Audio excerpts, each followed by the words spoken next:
Vamos mudar de assunto, gente, porque de 2022 a 2025, o Piauí registrou 182 feminicídios. Ontem, mais uma mulher foi vítima da violência e entrou para essas estatísticas.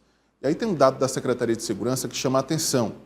São vários dados, na verdade, que a nossa repórter Joelma Abreu vai trazer a partir de agora para a gente, aqui no Jornal Dia News. A Joelma está aqui, conversou com o setor de estatísticas da Secretaria de Segurança, conversou com especialistas também, para trazer o panorama dessa realidade triste.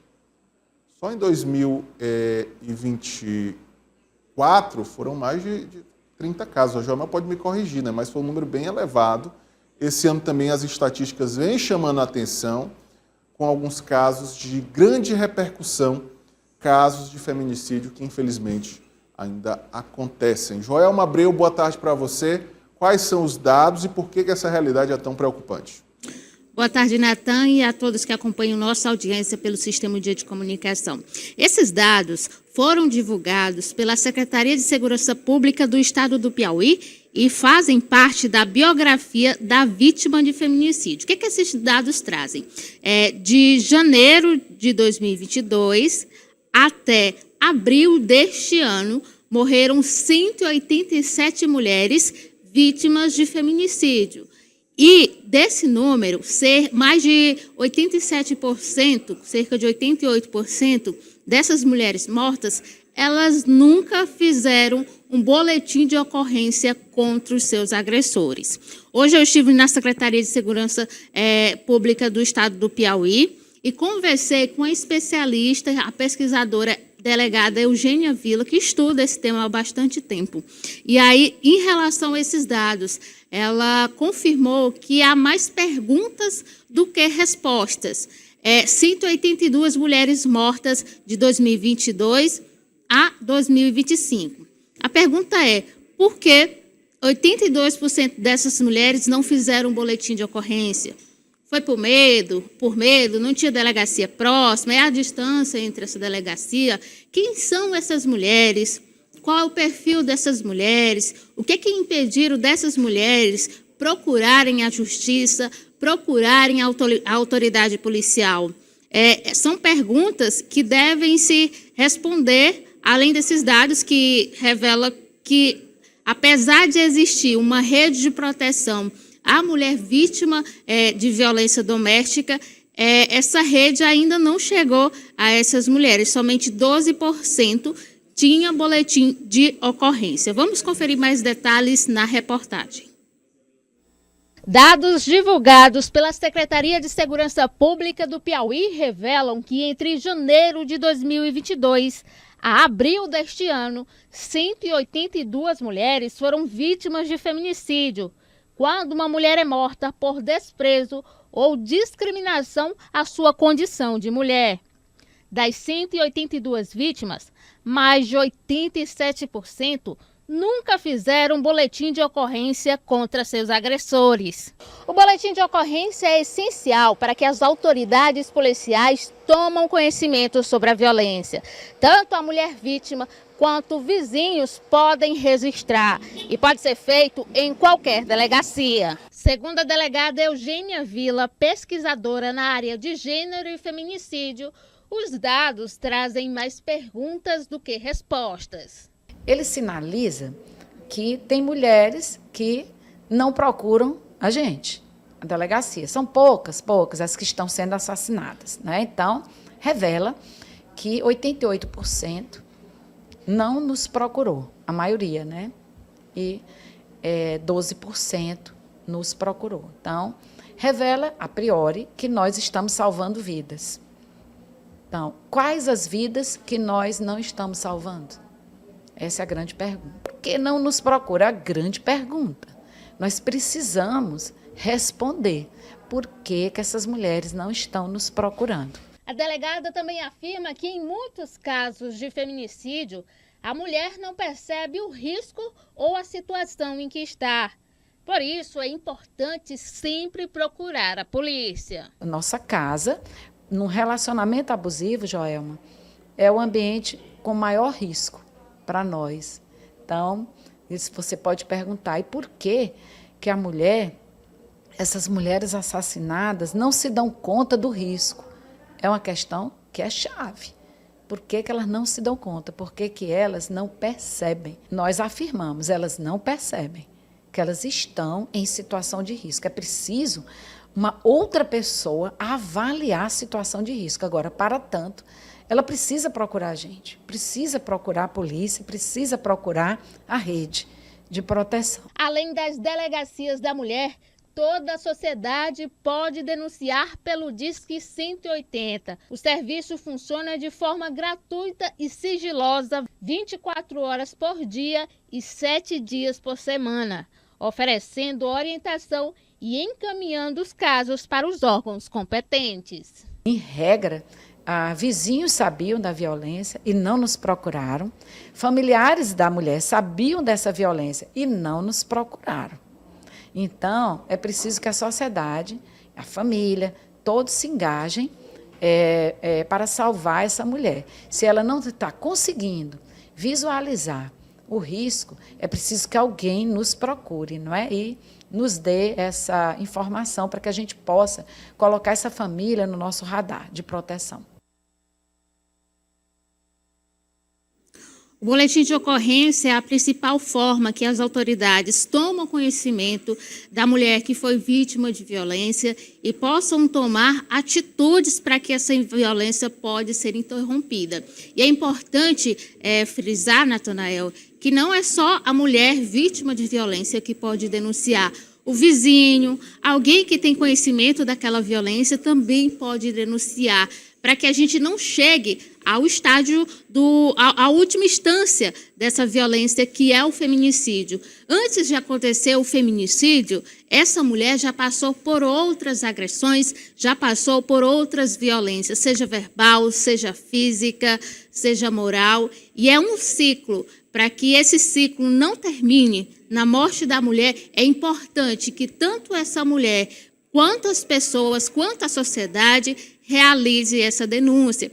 E aí esses dados, eles são de extrema importância, Natanael, porque eles mostram que, apesar de existir delegacia da mulher, aqui em Teresina existem pelo menos 5 delegacias da mulher, apesar de existir o Poder Judiciário, que faz diariamente campanhas, a Defensoria Pública, empresas privadas, a mulher ainda não se sente encorajada a denunciar o agressor.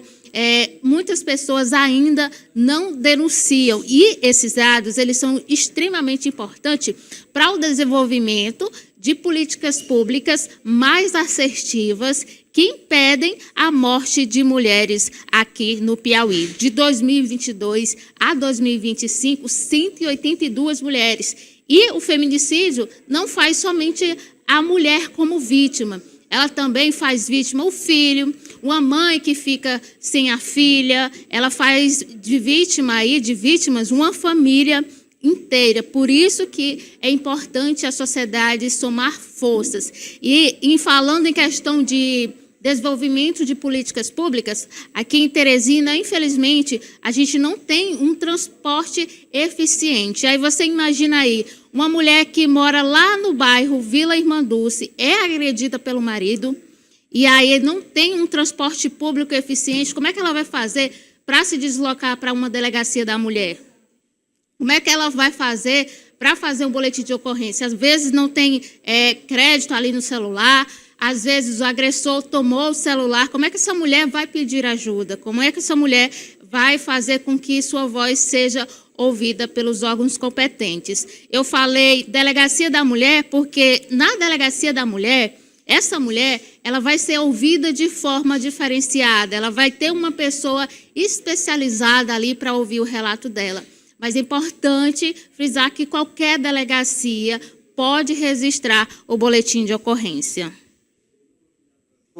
E você tocou num ponto muito importante, Joelma Abreu, porque é importante incentivar as mulheres a registrar o boletim de ocorrência, mas é preciso garantir a essas mulheres as formas e os meios de fazer esse registro. Existe toda essa dificuldade que você citou, e também é preciso levar em conta, muitas vezes, a própria dependência financeira da vítima em relação ao agressor, a dependência também no sentido de moradia. Muitas mulheres deixam de denunciar porque literalmente não tem para onde ir, não tem uma profissão, não tem um trabalho. Todos esses aspectos precisam ser levados em conta. Não é só dizer para a mulher denunciar, fazer o boletim de ocorrência, mas o Estado está garantindo as condições para que essa mulher denuncie, para que ela tenha ainda ali a possibilidade de sair desse ciclo de violência.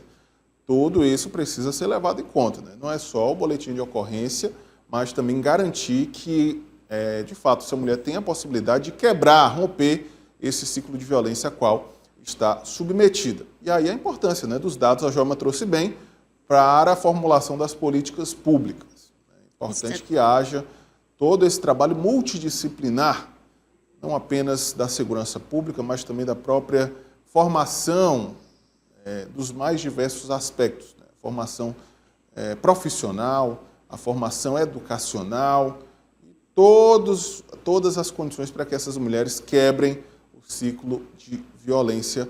Joelma Abreu, você como mulher conhece bem essa realidade. A Joelma, até é importante a participação dela, porque as mulheres de fato sabem, né, que é algo difícil para uma mulher.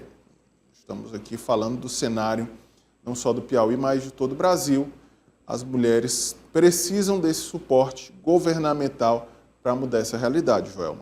Exatamente. É uma situação completamente difícil, principalmente para as mulheres. E a gente teve uma pesquisa recentemente divulgada, Natan, que as mulheres negras e periféricas são as que têm maior...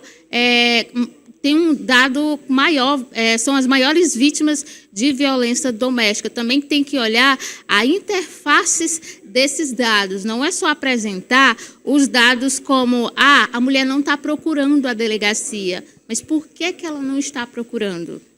Tem que haver um estudo mais profundo para responder questões e entender a violência doméstica no âmbito social. Pela participação, é importante alerta que você trouxe, os dados também são reveladores, uma realidade que infelizmente ainda faz parte do nosso cotidiano. Joelma, obrigado, parabéns pelo trabalho. Eu que agradeço e até mais. Fazer um agradecimento especial, deixa a Joelma aqui, volta aqui com a Joelma. Fazer um agradecimento especial, rapaz, a Joelma hoje gentilmente forneceu aqui no horário do almoço, não tive tempo para almoçar. A Joelma, você acredita, viu, Ed? Você que está em casa, a Joelma me forneceu uma laranja. E o detalhe, a Joelma é uma das pessoas que consegue fazer algo que eu sempre sonhei na minha vida e nunca consegui, que é descascar uma laranja por completo, sem quebrar ali a casca, né? Sem ferir a laranja também. A gente fala sem ferir a laranja. E a Joelma é uma especialista. Aí eu perguntei para ela depois, Joelma, o que você vai fazer com essa casca? Ela disse, não, é para fazer um chá ali, deixou pendurado ali fora no sol para secar. Aí disse que é para fazer um chá, Joelma? Sim. Quando eu era criança, eu tinha um hábito de ir para o baixão e lá tinha várias frutas, laranja, manga. E aí a gente se juntava, a criançada, e ia descascar a laranja, e aí a gente brincava de pendurar a casca. Cadê a casca, Joelma? Tá por aí, tá pela redação ainda? Deixa eu ver aqui. Vamos procurar, pede para alguém procurar para a gente mostrar, que é a prova realmente que a Joelma tá por aí, a casca. É uma especialista. Eu fiquei impressionado, eu fiquei assistindo a Joelma descascar a laranja, rapaz, não é possível. Para dor de barriga, sabe? A gente coloca né? no Mas sol. Tem que secar, né? Tem que secar, Joelma. Sim, secar. Aí eu fiquei imaginando assim, rapaz, um dos grandes sonhos da minha vida era conseguir descascar a laranja sem ferir, sem quebrar a casca. E a Joelma consegue com uma habilidade tão parecida. Eu vou dar curso, viu? Um curso. Vamos abrir aí nas plataformas digitais, né? Um curso aí na Hotmart, nas plataformas. Como descascar uma laranja sem ferir e sem quebrar a casca. E sem cortar o dedo também. Sem cortar o dedo, que é muito importante, viu? Joelma, obrigado, viu? Obrigado pela laranja. Eu que agradeço. Amanhã, se você quiser trazer novamente, eu aceito. Vou pensar no seu caso, viu? É a primeira aula, né? Eu inclusive, já tem 2 alunos aqui matriculados, né? O pessoal está cobrando aqui já esse curso. Eu vou ser ali o gerente ali, vou cuidar das matrículas. Tá bom. Mas aí tá certo. Os alunos têm que... Você também sabe? Rapaz, o Edio disse que sabe aqui também. E aí, Joelma, o aluno tem que trazer o material, né? Que é a faca e a laranja. Com certeza. Obrigado, Joelma Abreu. Tchau. Aprendeu essa técnica lá em Paraibano, no Maranhão. A Joelma, que é, para você ter uma ideia, você de casa, a maior personalidade da cidade maranhense de Paraibano. Eu soube que vão colocar, inclusive, um outdoor com a foto dela lá na cidade, na entrada da cidade.